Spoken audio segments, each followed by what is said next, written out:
আসসালামু আলাইকুম বোনেরা, ভাই বোনেরা, কেমন আছেন সবাই? আশা করি ভালো আছেন। আজ আমি কি মাংস রান্না করতেছি তা আপনাদের সামনে তুলে ধরলাম। আগে রান্না করব মুরগির মাংস। এই মুরগির ওজন ছিল প্রায় 14 কেজির মতো। এটা হচ্ছে লেয়ার মুরগি। আমার মায়েরা বাড়িতেই পালে, 3 থেকে 4টি করে পালে। প্রচুর পরিমাণে ওজন হয়। মুরগিটা খেতে মাশাআল্লাহ অসাধারণ টেস্টি লাগে। এই মুরগিটা আমি কালাভুনার মতো করে রান্না করে নিচ্ছি। খেতে মাশাআল্লাহ অসাধারণ টেস্টি। বাড়ির সবাই পছন্দ করে, কিন্তু আমার হাজব্যান্ড তেমন একটা লেয়ার মুরগি পছন্দ করেন না। তিনি ব্রয়লার মুরগিও খেতে পছন্দ করেন না। তার শুধু দেশি মুরগি হলেই আর কোনো কথা থাকে না। কলিজার ভাই বোনেরা, ধৈর্য সহকারে কাজ করুন, দেখবেন সফলতা সবার দোরগোড়ায় এসে হাজির হবে। নিয়মমাফিক কাজ করুন। ফেসবুকে কাজ করতে হলে ফেসবুকের গাইডলাইন মেনে কাজ করতে হবে। তাই দেরি না করে আসুন, সবাই মিলে একে অপরকে ভালোবাসা দিয়ে একসাথে এগিয়ে যাই। আপনি প্রতিদিন যে টাইমে ভিডিও আপলোড করবেন, চেষ্টা করবেন প্রতিদিন একই নিয়মেই ভিডিও আপলোড করার দেওয়ার টাইম মেনটেন করে যদি ভিডিও আপলোড করেন, তাহলে অবশ্যই ফেসবুক আপনাকে একদিন সফলতার দোরগোড়ায় হাজির করাবে ইনশাআল্লাহ। তাই আত্ম অহংকার, হিংসা না করে সবাই সবার পাশে দাঁড়াতে হবে।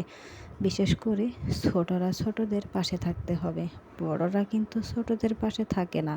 তাদের তো সফলতা হয়ে গেছে, তারা কিন্তু ছোটদের পাশে কখনোই আসে না। তাই চেষ্টা করতে হবে আমরা যারা ছোটরা আছি তারা সবাই মিলেমিশে একসাথে কাজ করে যাব। হিংসা কেন করব বলেন তো? দুদিনের দুনিয়া, হিংসা করে কোনো লাভ নেই। তাই আসুন সবাই মিলে একসাথে এগিয়ে যাই।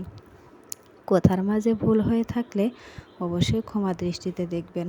আর ভিডিওটি কেমন লেগেছে জানাবেন কমেন্ট করে। ভালো ভালো কমেন্টের অপেক্ষায় থাকবো আপনাদের কাছ থেকে। চেষ্টা করবেন সপ্তাহে 2 থেকে 3টি বড় ভিডিও আপলোড করার।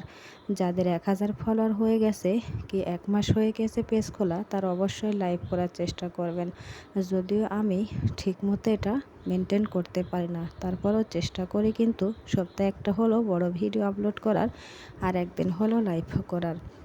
কলেজার ভাই বোনেরা, দুঃখের বিষয় একটাই যে লাইভ করার সময় আমি আপনাদের সাড়া পাই না।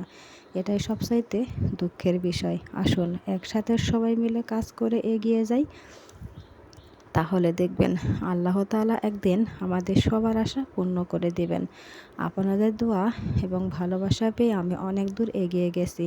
মহান আল্লাহর তো রহমত আছেই, তাই না বলেন? আল্লাহ ছাড়া কারো পক্ষে কোনো কিছুই সম্ভব না।